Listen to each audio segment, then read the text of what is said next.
Yo, if you saw this episode and you're anything like me, you fucking loved it. Let's go. I stay up on the trends and dropping the hottest topics. All my shit is up like I'm reaching the highest mountain. Too much drip, the road is my water fountain. I want the whole thing, being broke is never an option. All things dope, you know I got it for the hood. All things dope, I even got it for the birds. 100% pure, 100% raw, 100% soul, 100% up.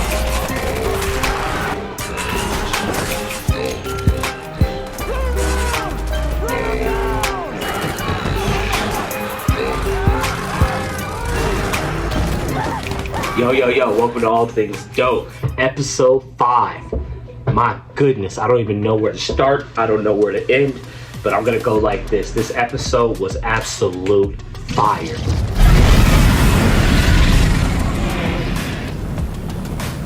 This episode did everything that I love the show to do. It introduced new characters, made us care about them. It also gave us some Ellie and Joel mixed in. The narrative function of Henry and Sam was to show a mirror image of Joel and Ellie. This brother that's almost like a father to Sam.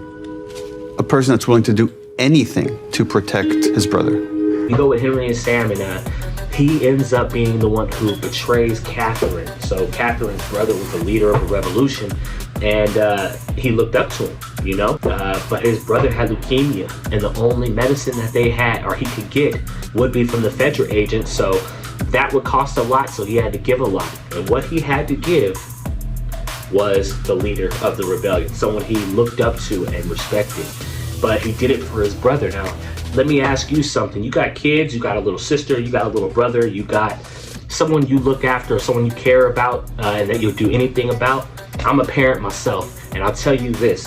When you look at Henry and Sam, I would definitely fall under that category of doing whatever I gotta do to save my loved one. A big brother trying to look after his little brother who ended up, I guess, having leukemia on top of being deaf. Sam and Henry are another example of this duality that we encounter, who are bonded together not only because they're the only family they have left, but because they also speak a language that very few people speak. I know it's a big change, but what if he were deaf?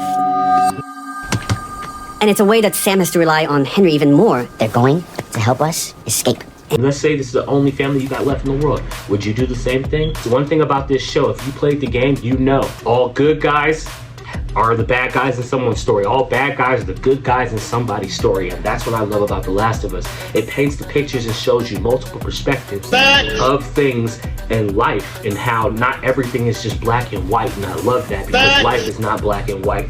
Life is a whole bunch of gray. And it depends on your perspective on how you actually look at it. So, yes, man, I think it's beautiful. Okay, can we just talk about these bloaters in this action scene that we have? When scene, let's go to it here. When they just raising out of the ground and they start sprinting and running towards them. Oh my goodness, this thing was dope.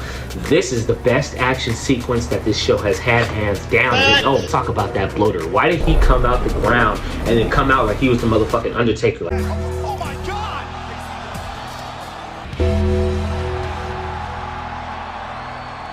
Now that shit was so wild. Like, he just came out and started tearing people apart. I mean, and then you're shooting them, nothing's happening with it. You think it was like World War Z type infected, you know, like they're fired. They were coming after you. And honestly, I would have thrown anybody in the way. They gotta go. They got to go. It's not happening.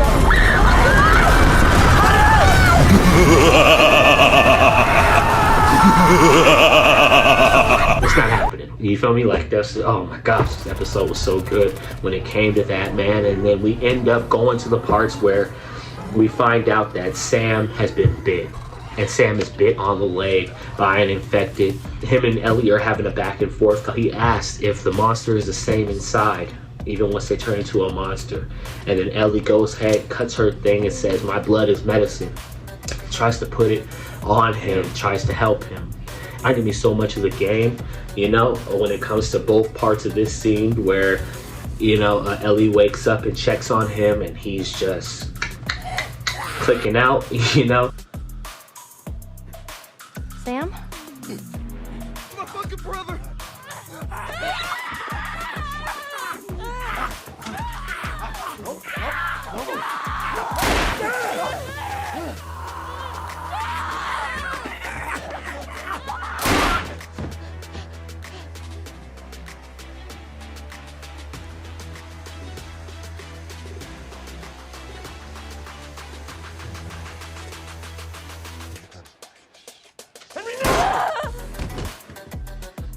No, I just think that it was so crazy. This was just a really good episode all around. But it's like you can almost understand every aspect of every character and why they're doing what they're doing, which is such a great thing. That is great storytelling at its peak, is when you can have multiple characters with differing opinions, but you can understand all of their motives. You understand it. And I just think that's so great. This is why I freaking love this show.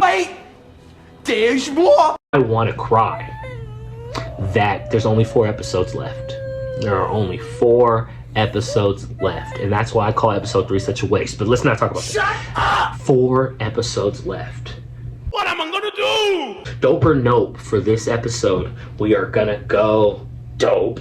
This thing was dope. This was my favorite episode of the season, hands down. Please, in the comments below, let me know what you thought about this episode. Did you love it? Did you hate it? Did you think it wasn't enough? In the comments below, let me know what you thought about this episode. Don't be shy, I will reply. Stay dope, though, family. All my shit is up like I'm reaching the highest mountain. Too much drip, the road is my water fountain. I want the whole thing being broke, it's never an option. All things dope, they know I got it for the hood. All things dope, I even got it for the birds. 100% pure, 100% raw, 100% soul, 100% heart.